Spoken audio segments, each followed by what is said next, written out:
Bueno, el tema de la clase de hoy es vectores en R2 y R3. Vamos a empezar por el concepto de lo que es un vector fijo. Entonces empezamos con vectores fijos.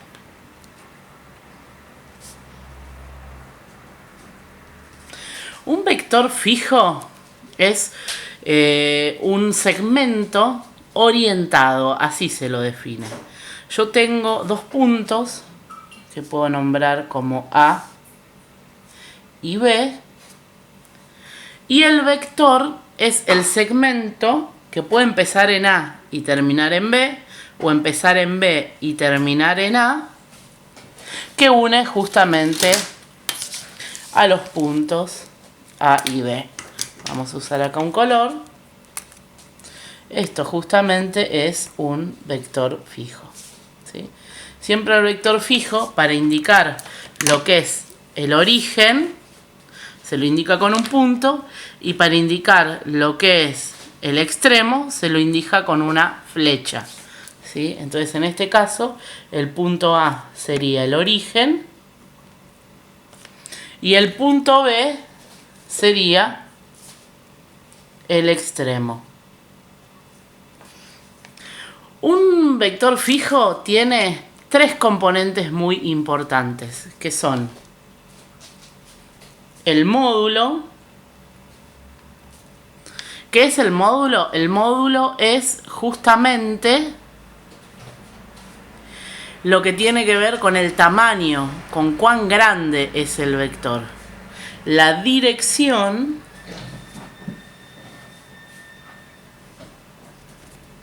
y el sentido. ¿Qué es la dirección? Bueno, la dirección viene dada por la pendiente, o sea, la inclinación de la recta en la cual está incluido el vector fijo. Entonces, veamos.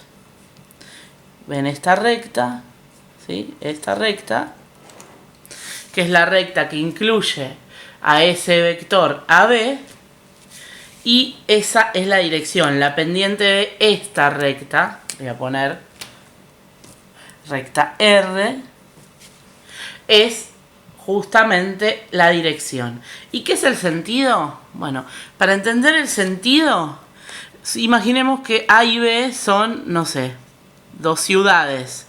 Por ejemplo, Rosario y Buenos Aires. Entonces yo podría ir desde A hacia B.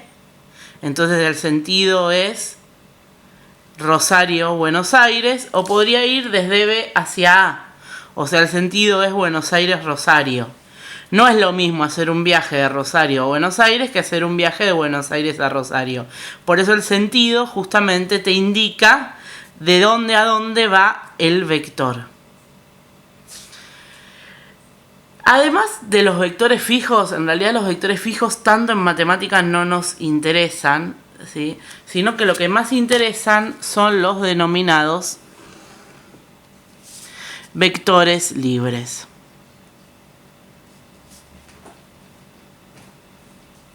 Entonces, para entender qué es un vector libre, yo tengo que asociarle al vector una posición, ¿sí?, en un sistema de coordenadas.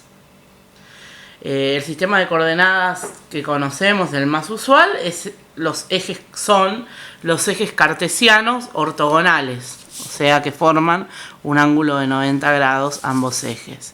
Entonces supongamos que yo tengo un sistema de ejes cartesianos ortogonales, donde uno es el eje horizontal y otro es el eje vertical, el eje X y el eje Y, y entonces yo podría al punto A y al punto B, que tengo acá, ubicarlos, ¿no? Por ejemplo, acá, al punto A, podría ser el punto 1, 3, y el punto B podría ser el punto 2, 4, ¿sí? Entonces, este es A y este es B. Este justamente es el vector AB. Bien, ahora a mí me interesa los vectores libres. Los vectores libres son un tipo especial de vectores que en realidad lo que tienen es el origen en el punto 0, 0. O sea, el punto 0, 0 es el origen de coordenadas. Entonces, este vector, ¿sí? Fíjate, si yo midiera este vector AB y lo trasladara al origen de coordenadas, tendría un vector que yo voy a llamar equipolente. Entonces, ¿cuándo un vector es equipolente a otro? Cuando tiene el mismo módulo, la misma dirección y el mismo sentido. Y los vectores libres son vectores, ¿sí?, que tienen siempre el origen en el 0, 0. Y cualquier vector fijo yo puedo transformarlo en un vector libre simplemente trasladándolo al punto 0, 0. Los vectores libres son vectores que son mucho más fáciles de trasladar. Veamos cómo hacer para llevar un vector, ¿sí?, como por ejemplo el vector AB, a un vector libre, como por ejemplo el vector B, que sea equipolente. Vamos a ver. Si yo tengo que el punto A era el punto, habíamos dicho, 1, 3. Y el punto B, habíamos dicho, era el punto 2, 4. Para transformar al vector AB en un vector equipolente, lo que hago es restar el extremo menos el origen. Entonces, ¿cómo hago? Ahora les voy a mostrar cómo se hace. Simplemente, después vamos a ver que esto es equivalente a una resta de vectores. Se resta componente a componente. 2 menos 1, 1. 4 menos 3, 1 también. O sea que este vector con extremo A y origen B es equivalente a un vector que tiene origen en el 0, 0 y extremo en el 1, 1. Como verán, como siempre, el origen de un vector libre es el punto 0, 0, con simplemente darte las coordenadas del extremo, yo ya está, ya tengo al vector calculado, ¿sí? Ahora, un punto muy importante de los vectores es cómo hacer para calcular el módulo de un vector. Bueno, para calcular el módulo de un vector, simplemente lo que se hace es, primero,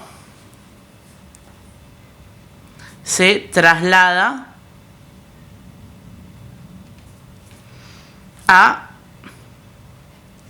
el origen del vector.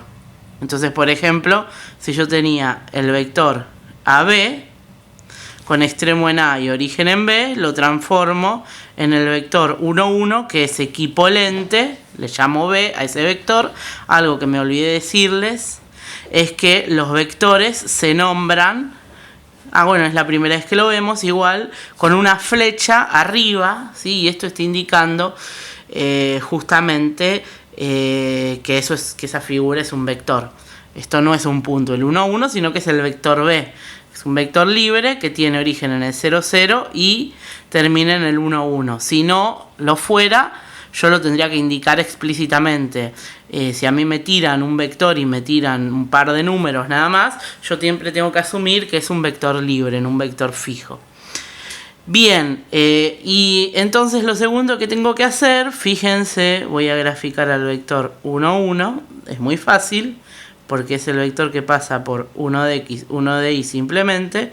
Esto de acá es el vector B, y para calcular el módulo del vector B, que ¿cómo se nota? Módulo de un vector, se nota así, con dos barritas horizontales.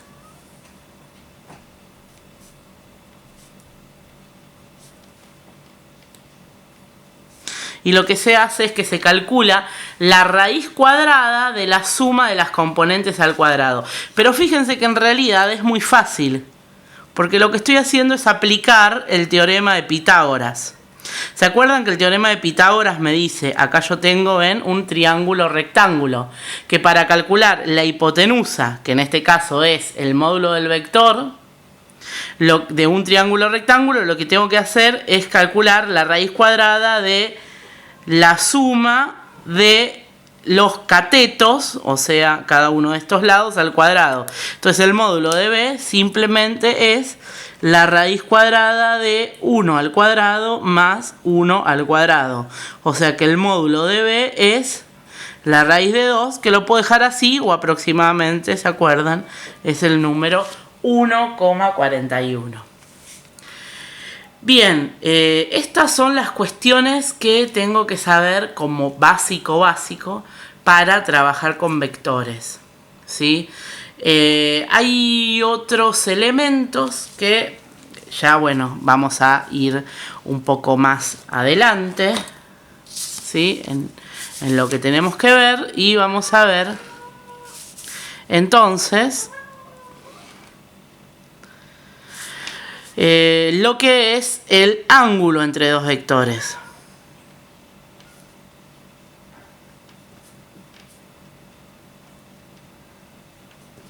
Habíamos visto que si yo tengo un vector u y tengo un vector b, y si no son vectores, por ejemplo, que estén juntos, ¿sí? Yo puedo hacer la traslación y siempre puedo generarme dos vectores, que uno sea, por ejemplo, si este era el vector b original, lo traslado y genero uno equivalente, o sea que tenga origen acá en el origen de u y en la misma dirección, extremo y sentido, y estos dos vectores forman un ángulo, ¿sí? Ya vamos a ver un poquito más adelante cómo hacer para calcular esos dos vectores, ¿sí? Así que, bueno, voy terminando este primer videito, donde repasemos lo que vimos fue la definición de vector fijo, lo que es un vector libre. Vimos, ¿sí? Ahí les muestro con la cámara, que lo que vimos primero era justamente que era un vector fijo, que era un vector libre, ¿sí? Vimos los componentes de un vector, el módulo, la dirección y el sentido. Vimos cómo hacer para... Primero definimos que eran dos vectores equivalentes. Después vimos cómo hacer para transformar un vector fijo en un vector libre, haciendo extremo menos origen. Después vimos lo que era el módulo de un vector. Vimos cómo hacer aplicando la fórmula del teorema de Pitágoras, ¿sí? Para calcular el módulo de un vector. Y vimos que, dado dos vectores, existe un ángulo. Yo acá le llamé, esta es la letra griega tita, ¿sí? Que se puede definir un ángulo entre esos dos vectores. Una cosa última que les dejo es que cuando dos vectores forman un ángulo de 90 grados, ¿sí? O, ¿se acuerdan? Pi sobre 2 en el sistema de notación de ángulos que esté utilizando. Bueno, en este caso se dice que son ortogonales.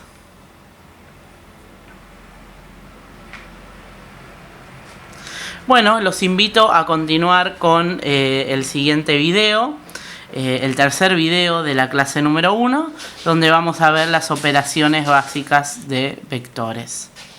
Suma, vamos a ver cómo se suman vectores, cómo se restan, vamos a ver el producto de un vector por un escalar y vamos a ver el producto interno de vectores. Chao.